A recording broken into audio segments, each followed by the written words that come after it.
E aí, gente, tudo bem com vocês? Galera, vamos continuar aqui os nossos estudos sobre a Sociologia do Desenvolvimento, capítulo 11 do nosso conteúdo de Sociologia, ok? Gente, no vídeo passado nós refletimos aqui, nós argumentamos aqui sobre o capitalismo, sobre essa estrutura de crise e risco que é o capitalismo, e quando se pensa, quando os economistas do capital, né, pensam aí numa solução para as crises do capitalismo, não pensam, não aceitam algum tipo de solução que vise a planificação da economia ou que vise qualquer outro tipo de sistema ou de medidas que se saiam dos valores e dos conceitos e dos princípios do capitalismo, ok? Então nós vamos encontrar aí, nessa mentalidade principalmente contemporânea, né, nós vamos encontrar sempre uma tendência a salvar o capital. Se as pessoas quiserem se afogar, que se afoguem, mas a mentalidade que o economista capitalista tem é em salvar a economia. Haja vista, gente, o que nós vimos aqui em relação à pandemia, né? Nós encontramos o presidente, encontramos o seu ministro da Economia dizendo que, olha, não é bem assim, a gente tem que pensar na economia, tudo bem, sabemos que o povo está morrendo e tal, ou, estamos tristes, ou não, né? Ou, como disse o próprio presidente, né? E daí? Eu não sou Messias, aliás, eu sou Messias, mas não faço milagres. Então, perceba que nós vamos encontrar esses discursos. Então é isso, gente, nós vamos encontrar nessa mentalidade liberal, nessa mentalidade em que dá base ao capitalismo, em que dá suporte ao capitalismo, em que a sociedade acaba pensando a sua vida socialmente falando como uma vida baseada na oferta e na procura, né? Nós vamos encontrar situações desse tipo, ok?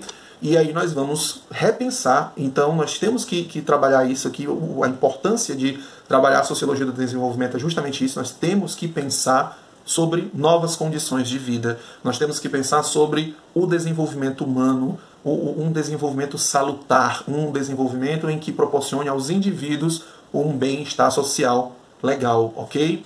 Então, assim, nós vamos sempre trabalhar nessa perspectiva de harmonia entre o que é o capital e o que é o humano, né? Entre o que é o econômico e o social. Então, onde é que nós vamos chegar nesse capítulo aqui, nesse entendimento, né? Principalmente pegando ali nas ideias de Polanyi, depois pegando nas ideias aqui do Keynes também, né? Nós vamos encontrar uma tentativa de harmonização entre os gastos, né, econômicos, né, e os investimentos, que para os economistas do capitalismo os investimentos no social são gastos, mas enfim, então nós vamos tentar fazer aqui uma harmonia entre os gastos na economia e os gastos no social, que eu não digo gasto, digo investimento, né? Então, assim, para a gente pensar isso, a gente tem que pegar aí as duas crises, né? A de 1929, que é a quebra da Bolsa de Valores de Nova York, né? Devido à acumulação de produtos, né? E à falta de pessoas para comprar, né? Porque o poder de compra dos indivíduos, de uma forma geral, naquela quebra da Bolsa, perdeu, né? o potencial. E depois a crise que nós vamos ter aí de 2008, né, a crise imobiliária, devido à grande especulação financeira em cima dos imóveis, né, nos Estados Unidos, nós vamos ter um problema aí generalizado. Lembrando sempre que é cultural nos Estados Unidos essa questão de hipotecar a casa, né, de dar a casa como empréstimo, de usar aquele bem, aquela casa como algo para se negociar outras situações. Então chegou um momento que abarrotou, chegou um momento que ficou extrapolado, né, esse tipo de negociação, e aí acabou quebrando, né, fora outros fatores que aqui eu estou relativizando, tá, gente? Então, assim, como é que nós devemos analisar as crises do capital a partir daí, gente? Nós temos que analisar do ponto de vista de que nós não podemos também trabalhar no social, no nosso modo de vida, assim como os economistas trabalham no modo do capital, na busca de lucro, na questão da oferta e da procura, porque no momento que nós adentramos a esse tipo de pensamento, nós esquecemos o que é ser humano, esquecemos o que é irmandade, esquecemos o que é família, esquecemos o que é, de fato, o humanismo. A gente esquece tudo isso. E é o que nós temos visto muito aí, gente. Quando se pensa demais no capital, no lucro exacerbado, na conquista daquele lucro, nós esquecemos do outro, nós esquecemos de nós mesmos, entendeu? Então, nós acabamos tendo muitas situações aí psicológicas, sociais, né? Muitas questões que poderiam ser evitadas, e essas questões são provocadas devido a essa exigência de lucro, essa exigência do capital, ok? Então, assim, gente, o mal que nós encontramos hoje da concentração de renda, da desigualdade social, é porque, infelizmente, a sociedade que nós vivemos, desde a classe mais baixa à classe mais alta, pensa mentaliza, direciona seus esforços para a lei da oferta e da procura, né? A lei da meritocracia, não é? A lei de manter o topo, né, estável e manter também a base, quem está embaixo ali, né, dando suporte para o topo, também ficar embaixo, entendeu? Então, nós vamos encontrar essa situação. Em outras palavras, gente, nós temos que pensar em uma forma econômica, econômico-social, né, que pense no social, que pense no desenvolvimento humano, né, e que não sacrifique esse bem-estar social. Então você já deve ter visto muito na televisão, na internet, nos vídeos aí que a gente encontra nos feeds aí das redes sociais, que você vai encontrar pessoas defendendo o capital de forma assim fervorosa, defendendo esse modo de vida, esse estilo de vida, né, que visa o lucro, e você vai ver essas pessoas defendendo sem de fato conhecer a realidade de muitas pessoas que acabam sendo sacrificadas por esse modelo econômico que nós vivemos, que pensa no capital de forma agressiva, não é? Enfim, aqui eu não estou também trazendo a ideia de que, se você, por acaso, meu aluno, pensa na questão do capital, que é isso mesmo, que deve ser assim, tranquilo. O que eu estou trazendo aqui são reflexões, beleza? Então, assim, nós temos que pensar também do outro lado da balança quando a gente analisa uma sociedade que é desigual, a nossa sociedade brasileira é desigual, enquanto nós vamos ter, como eu já disse no outro vídeo, né, pessoas que vão ter o seu bate-gude, vão ter a sua Nutella no café da manhã, vão ter a sua internet que não dá nenhuma oscilação, um computador de última geração, vai ter dentro da sua casa um pai, uma mãe, que vai te dar ouvidos, que vai te dar um celular, um iPhone, né, de última geração, enfim, que vai te deixar na porta da escola ali, né, com aquele carrinho. Não estou dizendo que ele está errado, não. Não estou dizendo isso, não. Agora eu estou dizendo que na sociedade que nós vivemos, nós não podemos pegar esse modelo e botar como um modelo absoluto do bem-estar social, porque nós vivemos numa sociedade desigual. No momento que nós vivemos numa sociedade desigual, a gente tem que entender que tem crianças que vivem em situações de risco, risco grande. Por exemplo, enquanto você vai morar num condomínio, né, fechado, com segurança, com tudo e tal, você vai encontrar uma criança que vai estar dormindo e ratos vão estar passando por cima da cama ou de onde aquela criança durma.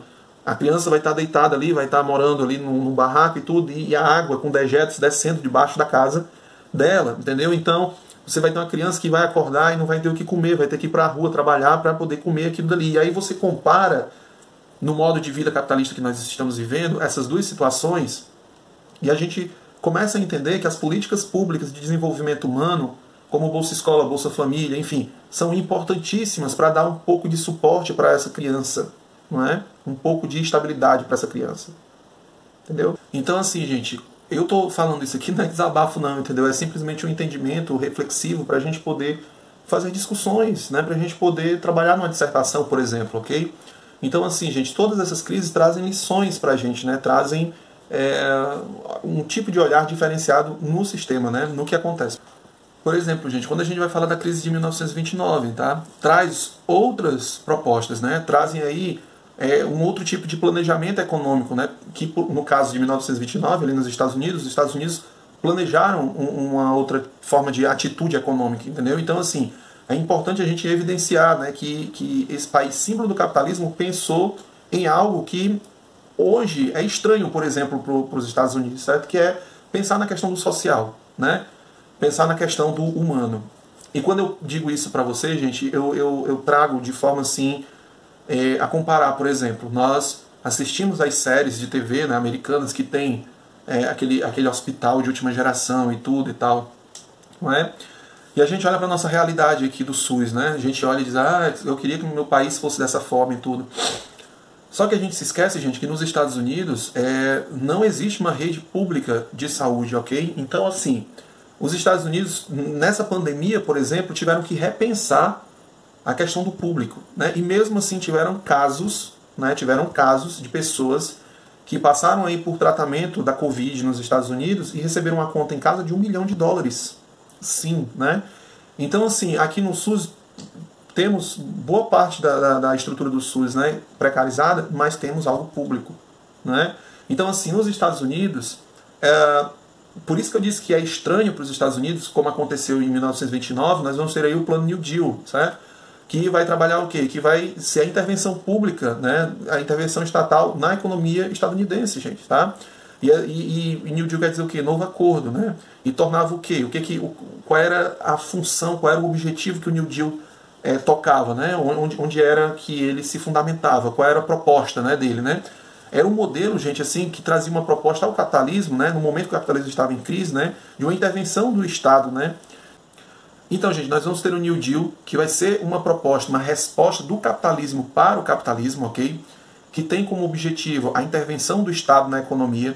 E aí, quais são os pontos que o New Deal atinge? A questão do aumento dos gastos públicos, né? O controle dos preços e da produção, né? E a redução da jornada de trabalho, né? E isso acontece para quê, gente? Para abrir novas vagas, né? Para a massa que está desempregada, né? Para dar um novo suporte às pessoas que estão desempregadas, né? Para dar esperança às pessoas que mais necessitam, certo? Então, assim, nós vamos ter aí o New Deal como esse primeiro momento, essa primeira proposta, né? Para solucionar a crise de 1929, né? Se não para solucionar, mas para dar uma forma mais estável, né, na crise, certo? Então, gente, uma coisa que nós devemos colocar aqui é que esse plano, né, o New Deal, ele vai ser um pacote de medidas que vão existir ali desde 1933 a 1937, vão ser implementadas essas medidas aí pelo presidente Roosevelt, certo? Então, gente, nessa mesma medida de pensar no social, de investir no social, nós vamos também ter aí o EBS, né, que é o Estado de Bem-Estar Social, desenvolvido aí, trabalhado, né, por John Maynard Keynes, ok? Então, que pode ser conhecido também como Welfare State, certo? E assim, gente, o Estado de Bem-Estar Social, ele age sobre um parâmetro de investimento no estímulo ao emprego, na questão da moradia, no estímulo aí à educação, à saúde. Então, o investimento econômico vai ser direcionado às questões sociais, né? E isso não é à toa, gente. Isso é para dar realmente um novo ânimo, um respiro, né? Algo a mais naquela sociedade em que a sua economia está quebrada, né? Para movimentar, para gerar ali algum tipo de riqueza, né? Naquela situação, né?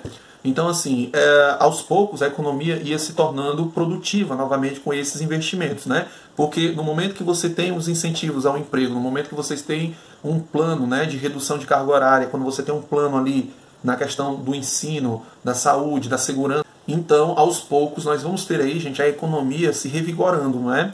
Com esse movimento lento, é importante dizer isso, mas um movimento benéfico porque vai com injeção direta no social, certo?